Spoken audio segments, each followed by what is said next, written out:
Hi everyone and welcome back to my channel. Today's video is a little bit of a different video. With Scarlet and Violet just around the corner, they're next month that are coming out, I wanted to take a look back at Pokémon Sword and Shield as the last sort of new gen release that has come out back in 2019. To have a look back now that, we're coming to the end of that generation, those games are, 3 years old at this point.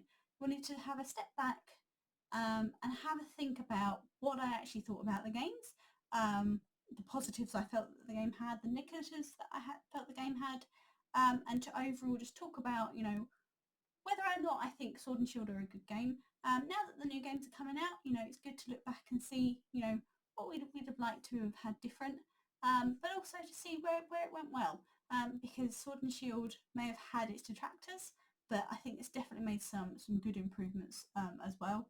So I just wanted to break it down into, I've got 8 elements that I've been thinking about, and I just want to talk about the pros and the cons, and at the end of it I just want to sum up with, do I think it was worth it? Is it a good game in my opinion? And if you were buying it now, would you buy it now, or would I recommend you buy it now? So yeah, so I'm just going to go talking through those points. So hopefully you'll get to see my thoughts of the games. This is a new kind of video for the channel, so if you do like it, please let us know in the comments below what you did like, what you didn't like.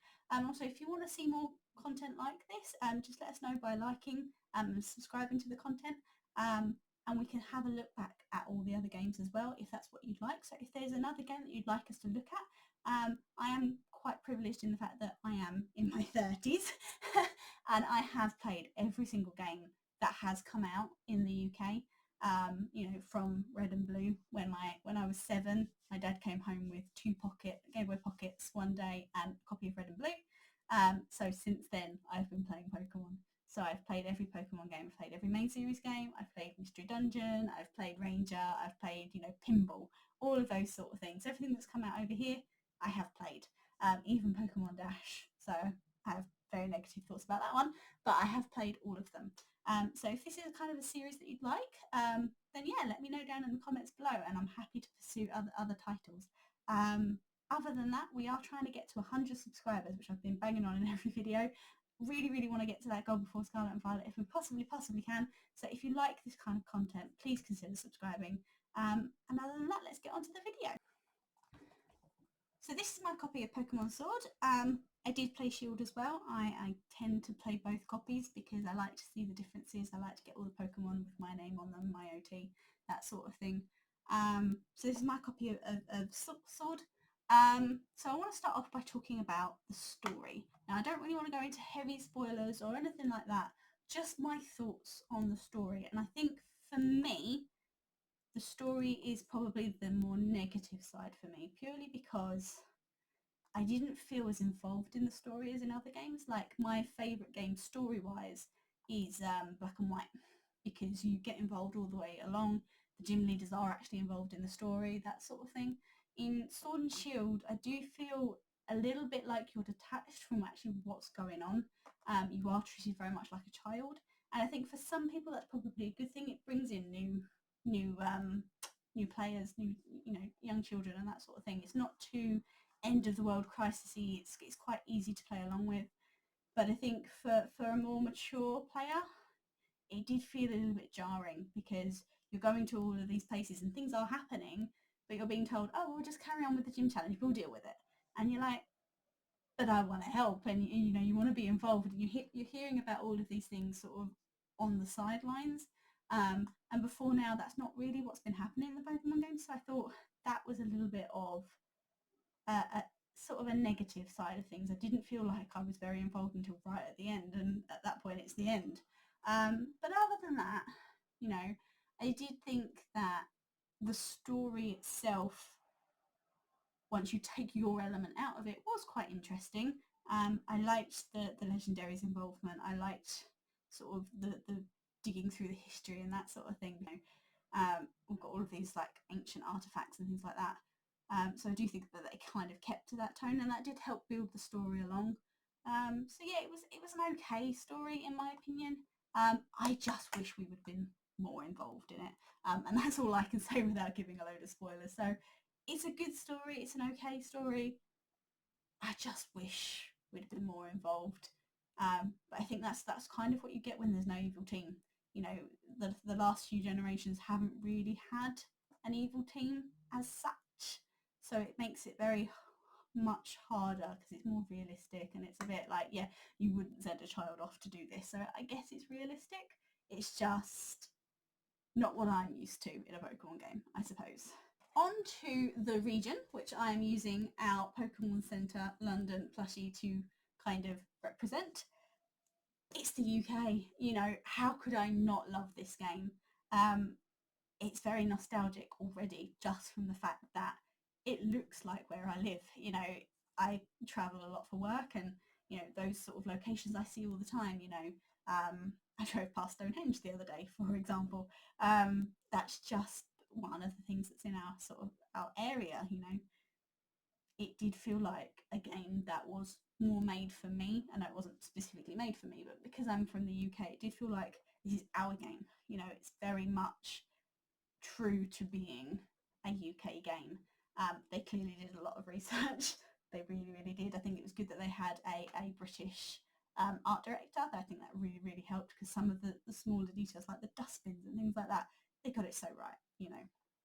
But I think that is indicative of Pokemon. You know, my sister went to Japan many, many years ago, and she called me and she was like, you know, all of those things that you see in all the Pokemon games from the first few games, that's what Japan is like. So it wasn't this fantasy world that we thought it was growing up.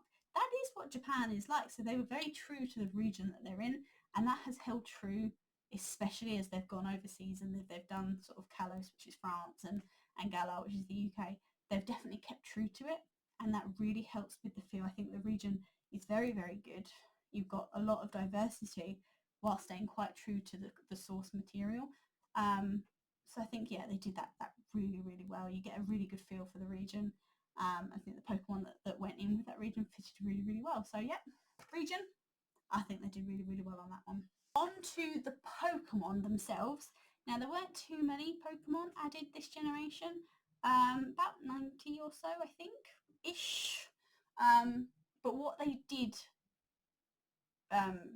create for Gen 9, Gen 9 is Scarlet and Violet. Gen 8, what they did do for Gen 8, I think they did really, really well. Every Pokemon is well designed. Whether I personally like them or not, there's a couple I don't like, and there's some that I really, really do like. I think each one was done very, very well for what it is. I think a lot of thought went into the Pokemon. I liked the Galarian forms. I liked the evolutions of them. I think that was very well thought out. I think the only one that I really didn't like was Milcery, evolving into Alchemy. Because why 63? Why have 63 forms? I have a full living dex, including, you know, forms and things like that. I had to catch 63 of them. There's just too many. But I liked the concept of that. I just think they took it a little bit too far with the combinations. I like the legendaries. I'm not so fond of Eternatus, mainly because I don't think it got enough screen time to really feel it. You know, Zacian and Zamazenta, I really got a feel for them. But Eternatus, I feel like it didn't get a lot of screen time. It didn't get a lot of love, so therefore I don't love it as much. But I think, you know, in terms of the Pokemon they produced for Galar, I think it's a good mix, very good mix. I think they did well. On to the starters specifically of the Pokemon. Grookey. I love Grookey. And then it goes wrong. I'm not a big fan of Thwackey. I'm not a big fan of Rillaboom. I think Grookey they did really, really well. But wasn't the direction that I thought they were going to take it in. Yeah, I'm not a big fan. Not a big fan, but then I'm typically not a grass starter fan in general, so I don't think I'm quite biased negatively towards grass Pokemon anyway. But, you know, Grookey itself, cute, just maybe wish they'd gone in a slightly different direction for the evolutions. Scorbunny I loved. Scorbunny I don't think they did wrong at all. I think Scorbunny is great, Reboot is great, Cinderace is great, Gigantamax is great, everything is great. Scorbunny, 10 out of 10. Sobble, I love Sobble. I love Drizzile. And then Inteleon, it goes a bit wrong again, I think. I'm not a big fan of Inteleon. I think it would have been better being a bit more bulky. It goes very thin. But I like it more than I like Rillaboom. So, you know, water Pokemon generally and the water starters are my favourite, my preferred. And I think Sobble still is my favourite out of the three. But I think I definitely prefer Cinderace over Inteleon. So I think Sobble's probably a 6, maybe 7 out of 10 if you include its sort of evolutions. But as a whole, as a mix, I think they're definitely better than some previous regions we've had. I'm not a big fan of Gen 6's, so Fennekin, Froakie and Chespin. I'm not a big fan of those ones, especially their evolutions. So I think, you know, when you're comparing it to that negativity, I think they're good. I just think they could have been better. On to my favourite topic, which is shiny hunting. I am a big shiny hunter. I have been since Ruby and Sapphire. And I think, how's a nice way to put this? It wasn't the best. We've had a sort of shiny hunting method ever since sort of Gen 5. You know, we had the first shiny charm being introduced in Gen 5 and Doubles Grass. You know, you can kind of call that a shiny hunting mechanic because it got you to see 2 encounters in the space of 1. Gen 6 obviously had chain fishing, and it had the Poke Radar, though I was rubbish at it, but chain fishing, brilliant. Gen 6 also had the Dex Nav in Omega Ruby and Alpha Sapphire, which was my absolute favourite. I love Dex Nav very much. Very love Dex Nabbing. Wish they'd bring that back. Gen 7 had the SOS where you called the Pokemon called for help. I liked that. That was okay. And then Galar. So yeah, you knock out 500 Pokemon and then the ones with an aura have an extra chance of being shiny. It just means you're encountering things over and over and over with very little control over it. And I think it's a very loose version of a shiny hunting method. I think it wasn't my favourite, but on the plus side, it was very easy to do. You couldn't make mistakes on it. So I think it's not the worst. Poke Radar's the worst, but it's not the best either. I think they could have done it better, or they could have explained it better, because there was a lot of confusion at the time. Everybody thought it was broken.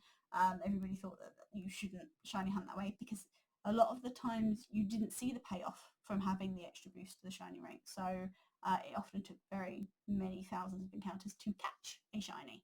So that wasn't great. But on the flip side, Masuda egg hatching, which we've had since Gen 4, took an extra step up this generation, because not only did you keep the improvement in Gen 7 where you could replace a hatched Pokemon with an egg without having to go to your computer and moving things about, you could just pick it up from the egg breeder and just put it in your party in place of a Pokemon that had already hatched.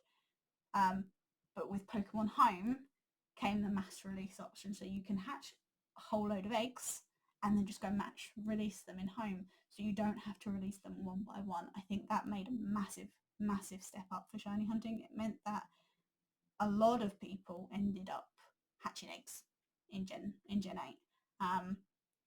Be interesting to see what they're going to do with Gen 9, because eggs seem to be not from a daycare but from a picnic, which I don't know if that's going to hamper Masuda method, but we'll see. But so far, in the last 2 generations, every egg hatching shiny hunting method has improved. So for Gen 8s and Galars, can only give that a thumbs up. That's made a massive improvement. On to the DLC.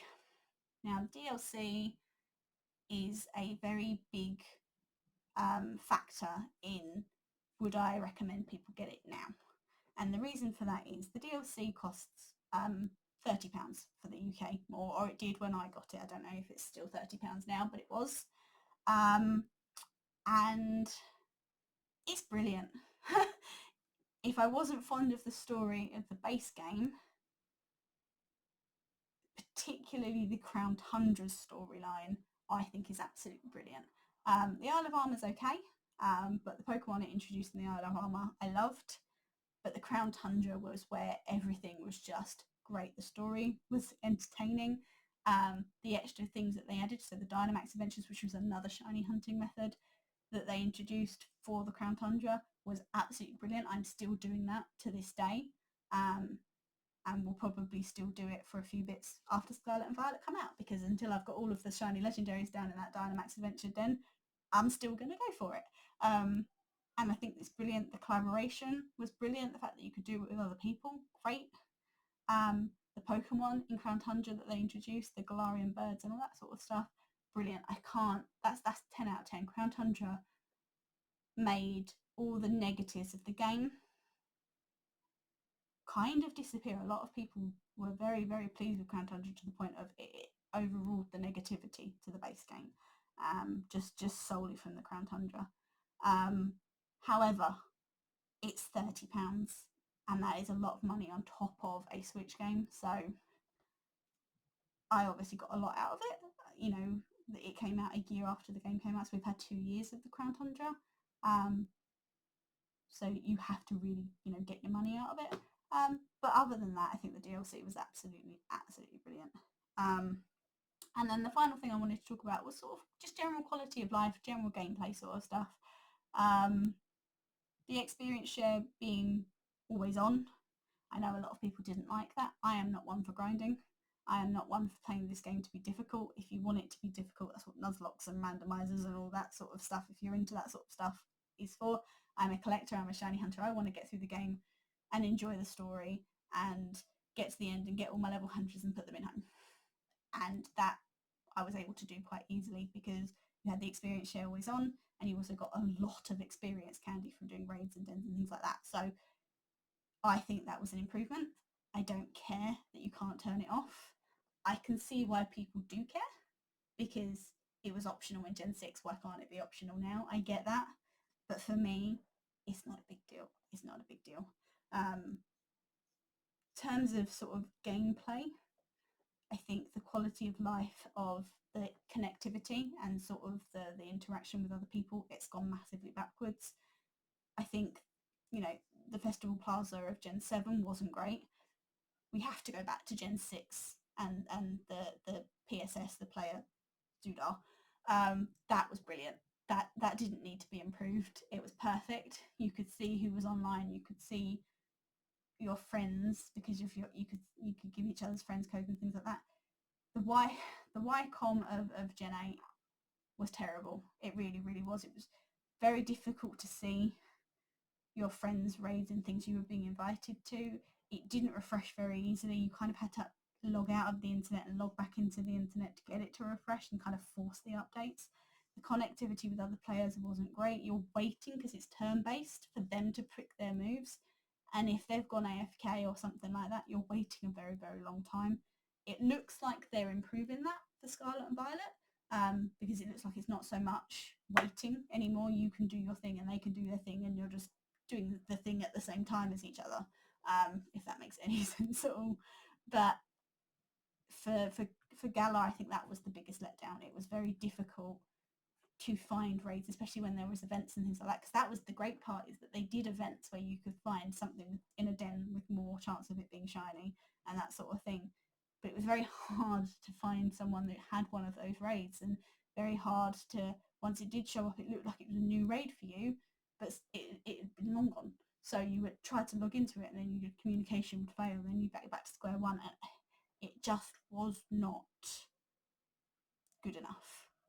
And the first sort of few months it was like that. I was sure that they were going to patch it, and then they never did. And I think that kind of hurt it a little bit, because even with the Dynamax Adventures in Crown Tundra, there's connection issues and everything's a little bit slower than it should be. But because you're facing a legendary at the end of the thing and you've only got 4 lives, you kind of have to do it with other people because the NPCs are just rubbish. So you kind of have to put up with those connection issues, and you shouldn't have to put up with it. You shouldn't. So hopefully the changes they're making for Gen 9 will fix some of those problems. So they're my sort of thoughts on sort of all of the sort of different aspects of the game. So I guess my conclusion is, 1, would I buy this game in hindsight? And I think the answer is definitely yes. I put a lot of hours into Sword and Shield, and I think, although it's not my favourite game, I think it is a very good game and I was satisfied with it. I think the shinies were great, the shiny hunting had positives and negatives, but overall I think I've got caught most of my shinies on Sword and Shield. I think, you know, the sort of facilities it gave for shiny hunting was really, really good in general. There were some things that I wish they'd improved, but you can't have everything. But in general, would I in hindsight buy this game again? Yes, absolutely. Sword and Shield are a good instalment, I think. Would I buy this game if it wasn't me, if it was someone saying buying a Christmas present for their child this year, and they thought, you know, because Scarlet and Violet have just come out, maybe we'd get the one before or something like that? Probably not. And my reasoning behind that is, one, Nintendo games tend to hold their value. You're not going to get Sword and Shield for massively lower than Scarlet and Violet. They don't drop that much in price. I think maybe £10 cheaper. You might as well just buy Scarlet and Violet. It's going to be the better game. It's going to have the most support. It's going to have the most connectivity with their friends, that sort of thing. And added to that, although I don't know what the DLC options will be like for Scarlet and Violet, the best content for Sword and Shield is in the DLC. So if you're going to buy Sword and Shield, you kind of have to buy the DLC to get the most out of it.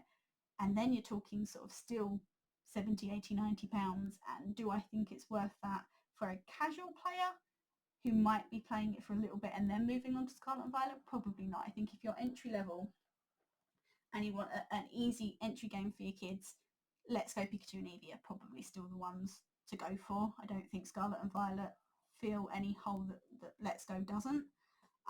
So I think, you know, if you haven't bought Sword and Shield up to now and you're still thinking about it, just skip to Scarlet and Violet. I think, you know, I think that's the better way to go. And then finally, I guess, is it a good game? In my opinion, yes, it's a good game. I don't think there is any Pokemon game that isn't a good game, except maybe Pokemon Dash. I think they all have their positives, they all have their negatives. It's a good game. It's a good game for where it's based. And overall, I do have very fond feelings for Sword and Shield. So yeah, I think it's a good game. And yeah, I definitely would definitely buy it again. Just if Scarlet and Violet coming out, probably nowadays just buy that one instead. But other than that, that's my thoughts on Sword and Shield. Good games, I probably say for me, probably a 7 out of 10 overall. And yeah, hopefully you enjoyed my ramblings on this game. And if you want to see any more reviews or thoughts or introspectives or whatever it is that I've just spent the last 20 minutes talking about, let me know in the comments what you thought, what I could improve on. This is my first sort of thought and review sort of video, so if you've got any sort of feedback, constructive criticism, that sort of thing, just let us know in the comments below. Love to hear it. But other than that, thank you very, very much for watching. If you haven't bought Sword and Shield and this video has made you think about buying Sword and Shield, let me know. It'd be good to hear. And if there's any other games in the Pokemon series you'd like me to do this with, again, let me know. But other than that, if you like this video, please give it a thumbs up. And if you want to see more like this, please consider subscribing. Other than that, have a lovely, lovely day, and we'll see you in the next video. Bye!